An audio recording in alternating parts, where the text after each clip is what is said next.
नमस्कार। आज का ये video rich dad's cash flow इस बुक की समरी का दूसरा पार्ट है। इस वीडियो को स्पॉन्सर किया है पैसालो ऐप ने। पैसालो आपको अपने बिजनेस के लिए या इनकम जनरेशन के लिए यानी कुछ और सोर्सेज से पैसा कमाने के लिए 50,000 तक का लोन प्रोवाइड करते हैं। अपना बैंक स्टेटमेंट और केवाईसी डॉक्यूमेंट्स यानी आधार कार्ड, पैन कार्ड और फोटो अपलोड करने के बाद कंपनी अपने एल्गोरिदम की मदद से आपका क्रेडिट और क्रेडेंशियल चेक करती है और लोन सैंक्शन करने पर अपनी डिसीजन लेती है। लोन सैंक्शन होने पर पैसे तुरंत आपके बैंक अकाउंट में ट्रांसफर किए जाते हैं। तो अगर आपका कोई बिजनेस है या इनकम जनरेशन के लिए आप कुछ करना चाहते हो तो आप पैसालो से लोन ले सकते हो। लोन के लिए अप्लाई करते वक्त कंपनी इंटरेस्ट रेट और प्रोसेसिंग फी से जुड़ी सारी डिटेल शो करती है। तो लोन चाहे कौन सा भी हो, लोन लेते वक्त इंटरेस्ट रेट और उससे जुड़ी चीजें जरूर देखें और ये भी देखें कि वो लोन आपके रिक्वायरमेंट्स को सूट हो रहा है या नहीं। और जानकारी के लिए आप पैसालो ऐप नीचे डिस्क्रिप्शन में दी गई लिंक पर क्लिक करके या सीधे प्ले स्टोर से इंस्टॉल कर सकते हो। पहले पार्ट में हमने कैश फ्लो क्वाड्रेंट यानी ई, एस, बी और आई इन क्वाड्रेंट्स के बारे में जान लिया था। आज हम फाइनेंशियल फ्रीडम पाने के लिए क्या करना होता है इसके बारे में बात करेंगे। कैश फ्लो क्वाड्रेंट मतलब कोई रूल्स नहीं है, वो एक गाइड है और जो लोग फाइनेंशियल फ्रीडम पाना चाहते हैं वो उसे यूज कर सकते हैं। रिच पीपल जनरली अपना 70% से ज़्यादा इनकम इन्वेस्टमेंट से कमाते हैं। एक बात आपको समझ लेनी चाहिए कि रिच होना और वेल्दी होना ये दोनों अलग अलग चीज़ें हैं। रिच डैड्स कैश फ्लो इस बुक के ऑथर मिस्टर रॉबर्ट 1989 में मिलीनियर थे, पर फाइनेंशियल फ्रीडम उन्हें 1994 में मिली। 1989 में उनका बिजनेस बहुत अच्छे से चल रहा था, वो बहुत पैसा कमा रहे थे, पर जितना पैसा वो कमा रहे थे उतने ही उनके एक्सपेंसेस भी थे, यानी उनके खर्चे भी उतने ही थे। तो 1989 में वो रिच तो थे पर वेल्दी नहीं थे, यानी फाइनेंशियली फ्री नहीं थे। फिर 1994 तक उन्होंने कई अलग अलग एसेट्स में अपना पैसा इन्वेस्ट किया था। तो 1994 से उनके पास आने वाला पैसा उनके एक्सपेंसेस से कई गुना ज़्यादा था। तो इस तरह 1994 में वो वेल्दी बन गए।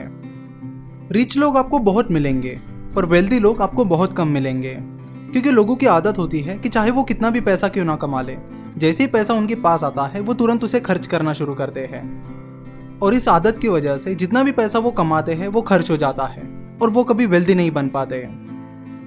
तो आप जितना भी पैसा कमाते हो उसमें से कुछ हिस्सा आपको आई क्वाड्रेंट में डालना चाहिए, यानी किसी एसेट में इन्वेस्ट करना चाहिए। लोगों को वेल्दी बनाने में आई क्वाड्रेंट का बहुत बड़ा हाथ है। जब आप इन्वेस्टमेंट करते हो तब आपका पैसा आपके लिए काम करता है और आपके लिए पैसा कमाता है।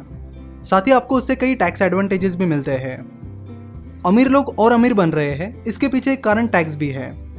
ज़्यादातर अमीर लोग अपना पैसा एसेट कॉलम से कमाते हैं, इनकम कॉलम से नहीं, यानी वो इन्वेस्टर के तौर पर पैसा कमाते हैं, एम्प्लॉय या वर्कर के तौर पर नहीं। और इनकम कॉलम से मिलने वाले इनकम पर टैक्स ज़्यादा होता है, वही एसेट कॉलम से मिलने वाले इनकम पर टैक्स कम होता है। इस तरह इन्वेस्टिंग से इन्वेस्टर्स को टैक्स बेनिफिट भी मिलता है। ज़्यादातर लोग इन्वेस्टर नहीं बन पाते क्योंकि उन्हें डर होता है पैसा खोने का। ये पैसा खोने का डर इन्वेस्टर्स को 4 कैटेगरीज में डिवाइड करता है। पहली कैटेगरी में वो लोग आते हैं जो रिस्क नहीं लेना चाहते और अपना पैसा बैंक में रखते हैं। दूसरी कैटेगरी में वो लोग आते हैं जो अपना पैसा किसी फाइनेंशियल एडवाइजर या फंड मैनेजर को मैनेज करने के लिए देते हैं। तीसरी कैटेगरी में गैम्बलर्स आते हैं और चौथी कैटेगरी में आते हैं इन्वेस्टर्स। गैम्बलर्स बस तुक्का लगाने का काम करते हैं, वही इन्वेस्टर्स अपनी इन्वेस्टमेंट स्किल्स यूज करके इन्वेस्टिंग करते हैं। इन्वेस्टिंग के बारे में अच्छी बात यह है कि इन्वेस्टिंग के बारे में सीखकर आप कई हद तक रिस्क कम कर सकते हो या उसे हटा भी सकते हो। आई क्वाड्रेंट के लिए जरूरी माइंडसेट और स्किल्स सीखने के लिए आपको टाइम निकालकर उसे सीखना होगा। आज प्रॉब्लम यह है कि बहुत सारे लोग इन्वेस्टिंग माइंडसेट के बिना और इन्वेस्टिंग स्किल्स सीखे बिना स्टॉक मार्केट, रियल एस्टेट इन जैसे एसेट्स में इन्वेस्ट कर रहे हैं और अपना पैसा गंवा रहे हैं।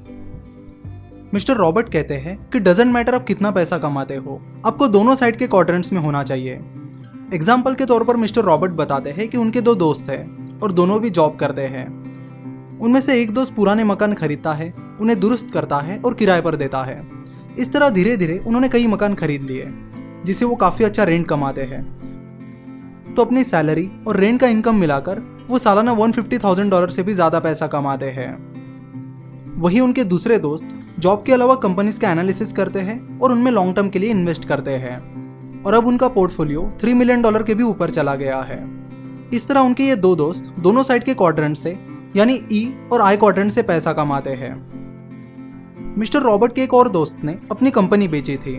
उस डील से वो काफ़ी खुश थे और उसके बाद $15 मिलियन उनके बैंक अकाउंट में जमा हो गए थे। वही कंपनी बेच देने की वजह से उनके एम्प्लॉयज़ नए जॉब की तलाश में लग गए थे। कंपनी के एम्प्लॉयज़ उनके ओनर से काफ़ी नाराज़ थे, जबकि कंपनी के ओनर सालों से उन्हें अच्छी सैलरी देते थे। उन एम्प्लॉयज़ ने देखा कि कंपनी बेचने के बाद कंपनी के ओनर तो रीच हो गए हैं, पर कंपनी के एम्प्लॉयज़ रीच नहीं हुए हैं। इसलिए कंपनी के सारे एम्प्लॉयज़ इस डील से नाराज़ थे। पर रियलिटी ये है कि आपको अमीर बनाना आपके बॉस की जॉब नहीं है। उनकी जॉब है आपको सैलरी देना, और उन पैसों का उपयोग करके अमीर बनना ये आपकी जॉब है। मिस्टर रॉबर्ट के रिच डैड उनसे कहा करते थे कि अमीर आदमी और गरीब आदमी में मेन फ़र्क ये है कि वो अपने फ्री टाइम में क्या करते हैं। तो आप चाहे कितने ही बिजी क्यों ना हो, मेक श्योर कि आप कैश फ्लो क्वाड्रेंट के दोनों साइड में बिजी हो। अगर आप सिर्फ लेफ्ट साइड के क्वाड्रेंट पर हार्डवर्क करते बैठोगे तो आप जिंदगी भर हार्डवर्क ही करते रहोगे, और अगर आप राइट साइड के क्वाड्रेंट पर भी हार्डवर्क करोगे और फोकस करोगे तो आपको वहाँ फाइनेंशियल फ्रीडम मिल सकती है। रॉबर्ट के पुअर डैड कहा करते थे कि इन्वेस्टिंग रिस्की है, वही उनके रिच डैड कहा करते थे कि फाइनेंशियली अनएजुकेटेड होना सबसे बड़ी रिस्क है। वो कहते थे कि अगर आपके पास फाइनेंशियल एजुकेशन और गाइडेंस है तो इन्वेस्टिंग आपके लिए रिस्की नहीं है। 5 लेवल्स के इन्वेस्टर्स होते हैं। पहली है the zero financial intelligence level. इस लेवल में वो लोग आते हैं जिनके पास इन्वेस्ट करने के लिए कुछ नहीं बचता। जितना भी पैसा वो कमाते हैं वो सारा पैसा उनसे खर्च हो जाता है। अगली लेवल है द सेवर्स आर लूजर्स लेवल। इस लेवल में वो लोग आते हैं जो सिर्फ पैसा सेव करते हैं पर उसे इन्वेस्ट नहीं करते। वो इन्वेस्ट करते भी है तो बॉन्ड्स और एफडीज में। अगली लेवल है the I am too busy level. इस लेवल में वो लोग आते हैं जिनके पास इन्वेस्टिंग के बारे में सीखने के लिए टाइम नहीं होता। इस लेवल में ज़्यादातर बहुत पढ़े लिखे लोग होते हैं जो अपने करियर, फैमिली, वैकेशंस और बाकी चीज़ों में व्यस्त होते हैं। अगर उन्हें इन्वेस्ट करना होता है तो वो अपना पैसा किसी फाइनेंशियल एक्सपर्ट को मैनेज करने के लिए देते हैं और दुआ करते हैं कि वो एक्सपर्ट वाकई में एक एक्सपर्ट है। फाइनेंशियल एजुकेशन ना होने की वजह से कई सारे लोग अपना पैसा ब्लाइंडली किसी को भी फाइनेंशियल एक्सपर्ट समझकर दे देते हैं, जैसे कि स्टॉक ब्रोकर्स, बैंकर्स एटसेट्रा। जबकि ये स्टॉक ब्रोकर्स या बैंकर्स एम्प्लॉयज होते हैं जो उस स्टॉक ब्रोकरेज फर्म या बैंक में काम कर रहे होते हैं। और जब कोई बड़ा फाइनेंशियल क्राइसिस आता है या बुल रन खत्म हो जाता है तब लोगों को पता चलता है कि उनके ट्रस्टेड एक्सपर्ट्स वाकई में कोई एक्सपर्ट्स नहीं हैं। इस लेवल के लोगों का मेन प्रॉब्लम ये होता है कि उन्हें हुए लॉसेस से वो कुछ सीख नहीं पाते। उनके लिए वो बस एक खराब एक्सपीरियंस होता है। चौथी लेवल है the I am a professional level. इस लेवल के लोग खुद ही सब कुछ करते हैं, यानी खुद ही कंपनी एनालिसिस करते हैं और खुद ही अपने डिसीजंस लेते हैं। पर ज़्यादातर टाइम वो इन्वेस्टमेंट स्किल्स डेवलप करना ज़रूरी नहीं समझते। अगर इस लेवल के इन्वेस्टर्स अच्छा फाइनेंशियल नॉलेज प्राप्त कर लेते हैं और इन्वेस्टमेंट स्किल्स डेवलप कर लेते हैं तो वो अगले लेवल के इन्वेस्टर बन सकते हैं, यानी द कैपिटलिस्ट बन सकते हैं। तो 5वीं लेवल है द कैपिटलिस्ट लेवल। इस लेवल में आपको सब बहुत ही अमीर लोग मिलेंगे, जिनमें से ज़्यादातर लोग बी क्वाड्रेंट और आई क्वाड्रेंट दोनों में होते हैं, यानी वो बिजनेस भी चलाते हैं और इन्वेस्टिंग भी करते हैं। तो ये था मिस्टर रॉबर्ट कियोसाकी की book rich dad's cash flow की समरी का दूसरा पार्ट। अगर आपको इस बुक का एक और पार्ट चाहिए तो आप हमें ज़रूर कमेंट करके बताएं। अगर आपको वीडियो पसंद आई है तो ज़रूर इस वीडियो को अपने दोस्तों के साथ शेयर करें। इस वीडियो को स्पॉन्सर किया है पैसा लो ऐप ने। पैसा लो ऐप की सारी डिटेल्स आप नीचे डिस्क्रिप्शन में चेक कर सकते हो। हमसे जुड़े रहने के लिए आप हमें फेसबुक और ट्विटर पर फॉलो कर सकते हो। वीडियो देखने के लिए और हमारे साथ जुड़े रहने के लिए आपका बहुत बहुत धन्यवाद।